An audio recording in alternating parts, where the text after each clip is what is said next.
Hello folks, Jolts here with a painting tutorial. Now, granted I'm not the best at painting, I'm still learning myself, but I'm sure I can give you a few tips and tricks on what I do know. Today we'll be painting a skull and bone sword, and for this we will be needing several paints. We'll be using a can of white spray paint, sun-dried peach, chocolate bar, bright red,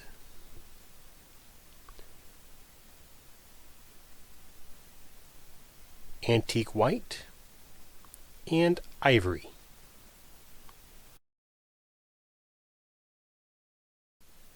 And now we've gotten the sword spray painted in a base coat of white, we'll be using the sun-dried peach. Going to get a nice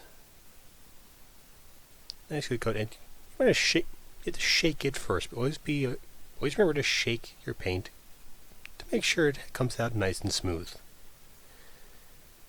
And we'll just get a big old dollop of that. Then we're going to bring in the chocolate bar. Small drop of that just off to the side.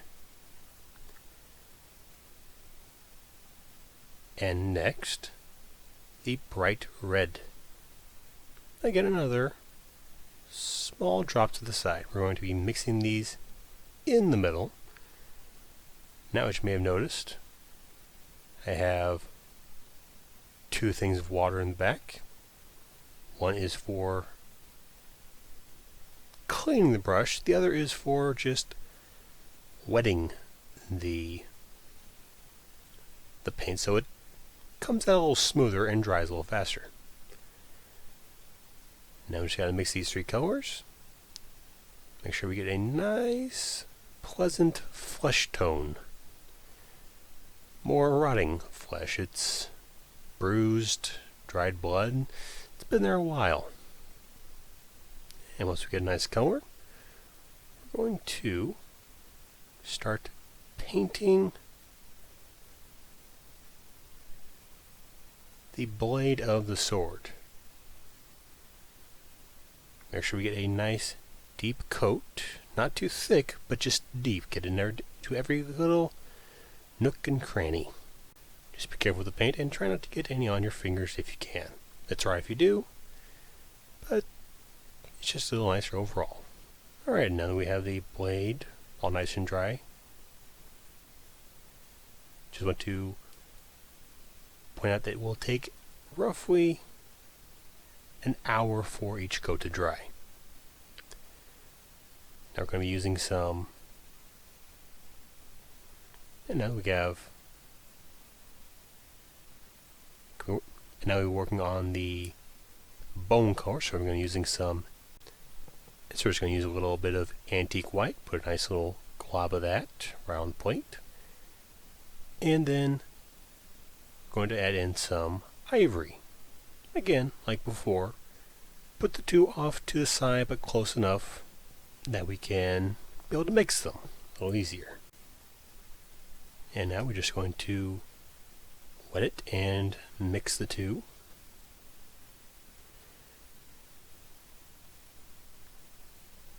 And what we're going to want to do is put a light brushing just to get the ridges.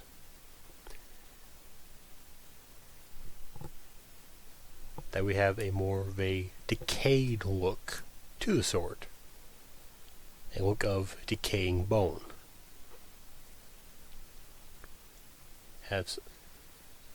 So again, these are very shallow dents, and I'm not very used to it. Now again, these are shallow dents, and I'm not used to doing this. So this is going to be a bit tricky to do. But everything is a learning experience, and thankfully I have two swords.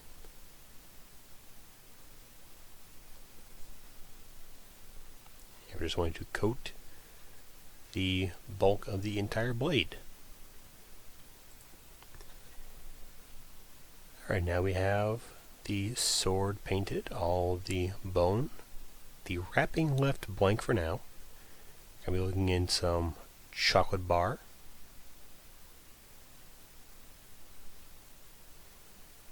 Just get a bit of pull on that. Because right now we're going to be working on blood scars and all dry blood in the cracks of the sword. Giving it a very used and worn out look. I would assume it would be for a necromancer or occultist, and you'd probably get a lot of use out of it. After a while it gets really hard to clean bone, I'm assuming. So again, we have some of the chocolate bar and the bright red.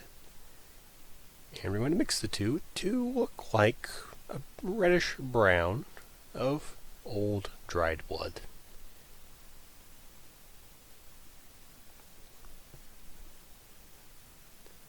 I'm using a smaller brush this time, just so we can get into the little nooks and crannies. All the little crevices. So we don't want the brush to have too much paint on it, or else it'll glob up. We want to thin it out a little bit. And just trace the inside of each of these cracks. All along the blade.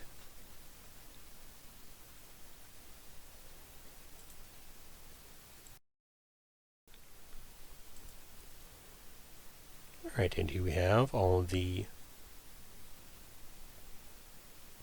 blood dried on, and also use some of the just chocolate brown to outline some of the cracks in the rest of the skull and rest of the bone. And we're going to put on the final coat now, just plain ivory. I'm thinking it looks a little bit better than the antique white did, but it was a good base. It's a good base. And so, as you can see, we might have gotten a little bit messy with the detailing. We're going to be using a larger brush again. As now we are going to coat over it lightly on the scratches so that the detailing gets more buried in, giving it intentionally a more shadowed look. We're going to go over the scratches here, little cuts and divots, and we don't want to paint over them completely, just lightly, like we did before with the ridges. Just lightly go over the edges to close up the blood so it looks more soaked in. And we're just going to have to lightly keep brushing. And once we're done with this, we're going to go and coat over the rest of the skull and bones. And here we have our completed sword. Again, it's a bit of a... it's not quite what I had in mind originally, but again, it's a learning experience. The more you paint, the more you learn. The more you learn, the better you paint. The only way to succeed is to learn from failure. Now I did leave the wrapping around the hilt unpainted because what I plan to do is to actually put some fabric and a tassel on there, as well as put some rhinestone fake acrylic gems for the eyes to really finish the look. And of course, this came from such humble origins as a simple Halloween prop.